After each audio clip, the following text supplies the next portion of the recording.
When do you become a collector? When you have more than two or more than one? Or more than three? Is it more than three? Then I'm barely a collector.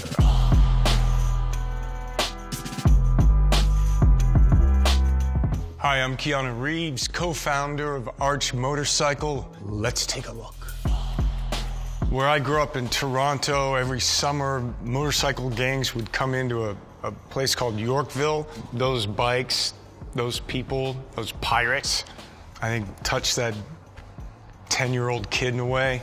I learned how to ride a motorcycle when I was doing a film in Munich. This young woman had an Enduro, and I asked her if she'd teach me how to ride it. And when I came back to Los Angeles, this is probably around 86, 87, I got my first motorcycle. So this is where it all happens, kind of backstage, if you will. We have some client bikes here being worked on and assembled.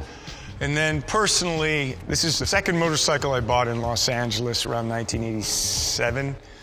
It's a 1973 Mark IIA Norton Commando. Had a lot of good times with this motorcycle. And I just grew up really loving Nortons, the upswept pipe. It's an English twin. Norton was renowned for the featherbed frame, which means that the engine is rubber mounted, kind of taking a lot of the vibration out of it. It's got a nice sound, smells good when it heats up the oil, and got a lot of miles on that motorcycle. In films, I rode a motorcycle in Chain Reaction and a film called My Own Private Idaho. In My Own Private Idaho, the gentleman came out with a canary yellow Norton. And the guy's like, so do you know this bike? And well, this is how you know. I was like, I got it. That was a fun day to ride that bike and ride with River Phoenix. What about John Wick? Didn't you ride in that?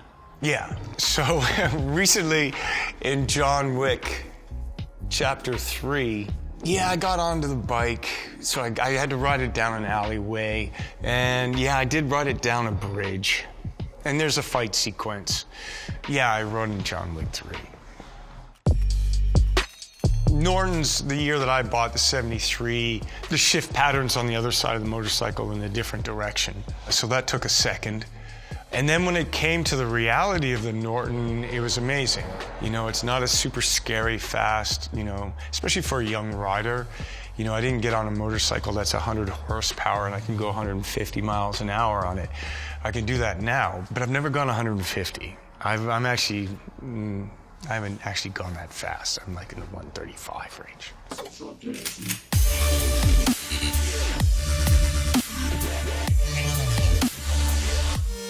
This is the Ducati that was in The Matrix Reloaded. Spectacular bike, beautiful motorcycle. Ducati did a special green, a kind of Matrix green, which makes it kind of trick. It's got Matrix Reloaded on it. Carrie-Anne Moss-Roy, who had never ridden a motorcycle in her life, learned how to ride a Ducati 998.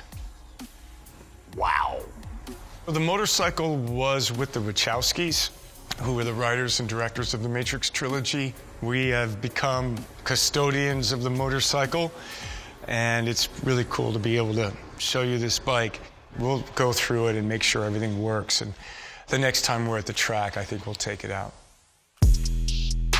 You know, when I work on films, you know, in the past, they would, you know, have contracts that said you couldn't ride a motorcycle. You know, you're an asset and they don't want you to crash. So sometimes I would pay attention to that and sometimes I didn't. Oops, can't help it.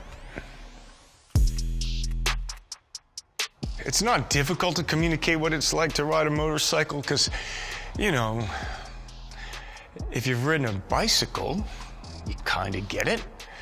And a motorcycle, you're a little more vulnerable, so the stakes are higher, which I like. For me, it's the visceral quality of it, the vibration, the wind, the sound, and then it's just really a great place to think, to feel, to get away. You know, when I don't ride a motorcycle, I go through withdrawal. It's not good for my health. I had a Harley Davidson, a Dyno Wide Glide, which was an amazing motorcycle, and I was looking to personalize it. And then I was introduced to Gart Hollinger, who owned a custom building company called Chop Rods. We ended up working together, and he ended up building a custom bike. He took the Harley engine and then built a motorcycle around it, and that became the prototype for the Arch motorcycle. So this is a 2019 KR GT1. The company makes over 200 parts for the motorcycle. It's all billet aluminum. We manufacture those parts, but we also work with some high-end other companies, third parties. So we have an Öhlins high-end front suspension, South African company called BST for carbon wheels. We're working with a great company out of Wisconsin called S&S for the power plant. What else we got? We got some Michelin tires, which are pretty awesome. We work with an Italian company called Rizoma, signals, mirrors, foot controls. We also make the seat custom for the owner, so it's, you know, fitted. Let's see if we can start this thing.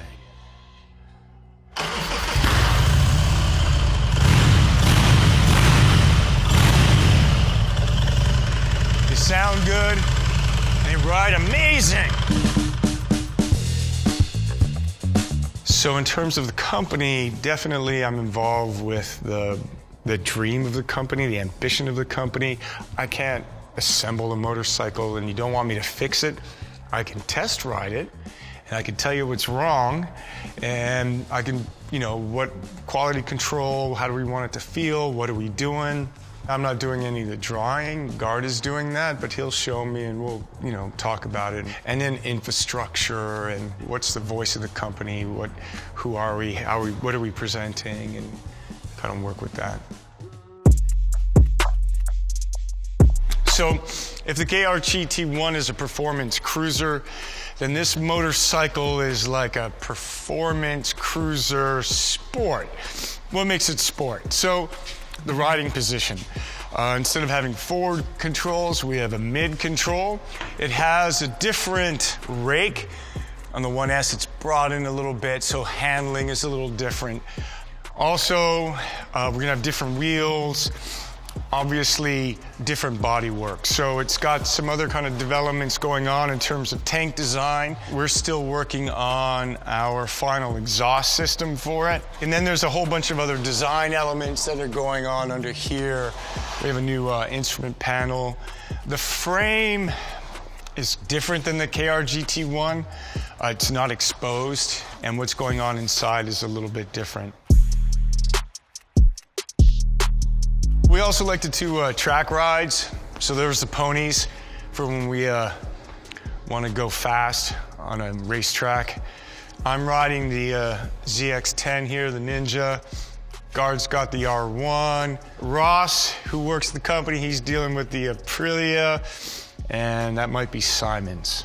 Really amazing, all of them amazing motorcycles, and it's really fun just to get together. We do a lot of riding with the Arches and go on Arch events and ride all through the Santa Monica Mountains, and that's great. But we all love riding, and if you're on a track, you don't have to worry about traffic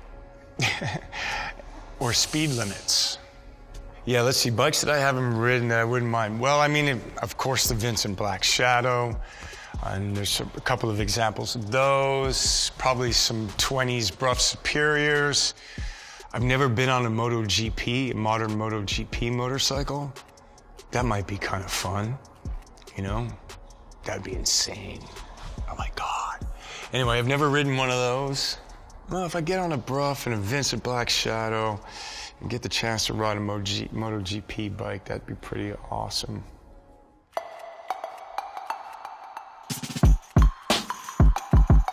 What we have here is what we call the Method 143.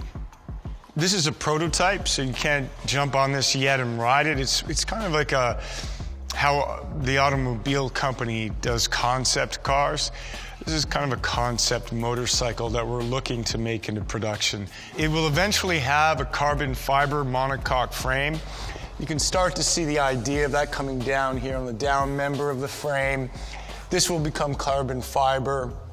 The power plant is an S&S, but it's going to be ridiculous. It's 143 cubic inches. It's a little futuristic. We like the idea of just how we're overlaying, integrating different materials, the aluminum, the carbon fiber, going into the elements of the skins of the seat. And then just some of the design elements are pretty spectacular. BST is going to be developing a new wheel for us. It'll be outrageous. This motorcycle is outrageous, but that's part of the fun.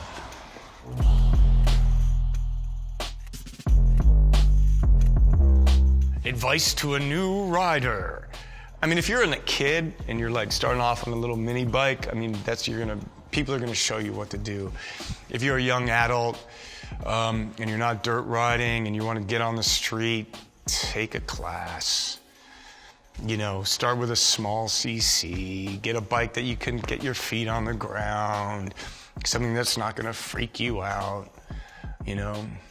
If you're not gonna do all of that, just don't go crazy. Like if you've never ridden a motorcycle, don't get, you know, a sport bike that's got a lot of horsepower. But yeah, be comfortable on it. Don't get too much power that, you know, can overwhelm you too quickly. And have fun.